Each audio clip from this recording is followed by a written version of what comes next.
Assalamu alaikum. The rest will be in English.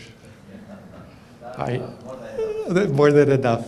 I always enjoy being here in Kuwait. The Kuwaiti people, I was taken last night coming in from the airport late at night looking at your beautiful skyline in Kuwait City. It's amazing to see. Every time I'm here, it's more grand. And it only underscores to me the need for the future development, the growth that your country is realizing, and the importance of keeping people safe and protecting property. And that's what we're all about. And with the Kuwait Fire Service Directorate and NFPA, our collaboration will add to the improvement of that situation, both for the short term and most importantly, the long term. It's exciting for NFPA to be a part of this in this part of the world.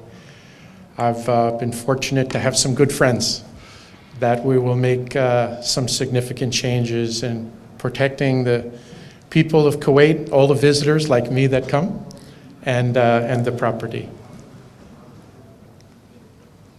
So I want to talk a little bit about NFPA, the organization, and the adoption and use of fire and life safety codes and standards and programs in order to implement those.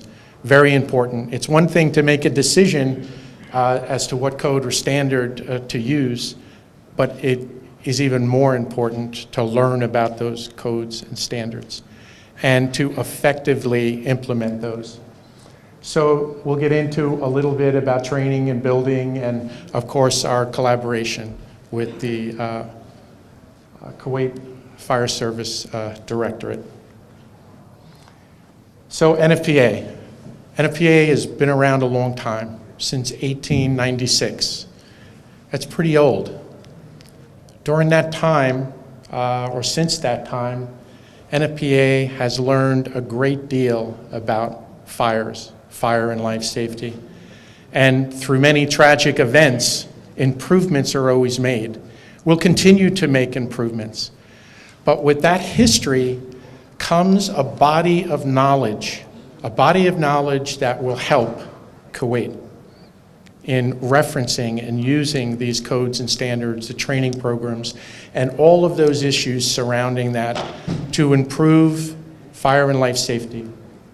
So the mission of NFPA is to reduce the worldwide burden of fire and other hazards on the quality of life by providing and advocating consensus, codes, standards, research, training, and education.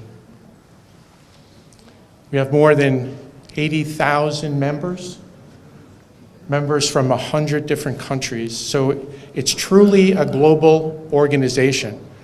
A global organization not only in the membership base, but the use and application of the codes and standards throughout the world, throughout the GCC, throughout Kuwait. We're headquartered in Boston in the USA, and we have international offices in Canada, Mexico, France, China, and the UAE. I'm from the UAE. I live in Dubai. It's a small town just to the east of here. So NFPA has roughly 300 safety codes and standards that influence everything in the built environment, from the beginning of the design to the plans that are submitted and the plan review of those plans, the installations, the inspections, the overall commissioning of a building, and very important, the continuation of the maintenance of the systems for that building. NFPA and our standards apply to both fire prevention as well as firefighting. So both issues. We want to try to prevent fires, but inevitably fires happen.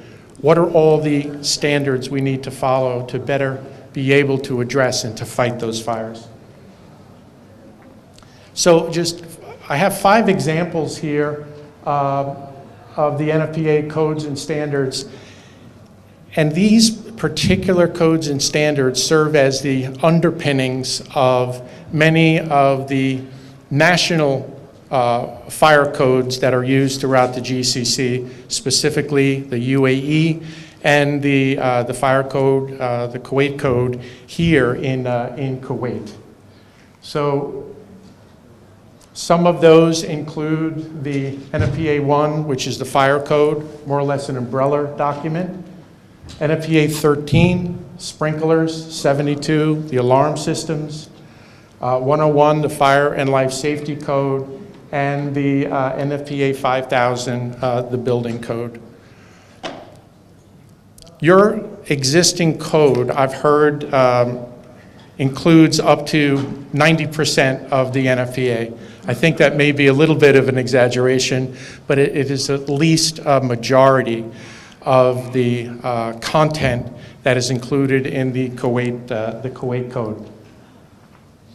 For your information, all 300 of these codes, of these standards, are available to review online at the nfpa.org/free access. So for any of you that would like to review those, just jot that down and you can look at those online. So what is critical in any jurisdiction or any country for that matter is the adoption of fire and life safety codes and standards. And one of the things the authorities look at is they want the highest quality technical information. In NFPA, there's an open consensus process. What we mean by that is input from the government as well as the private sector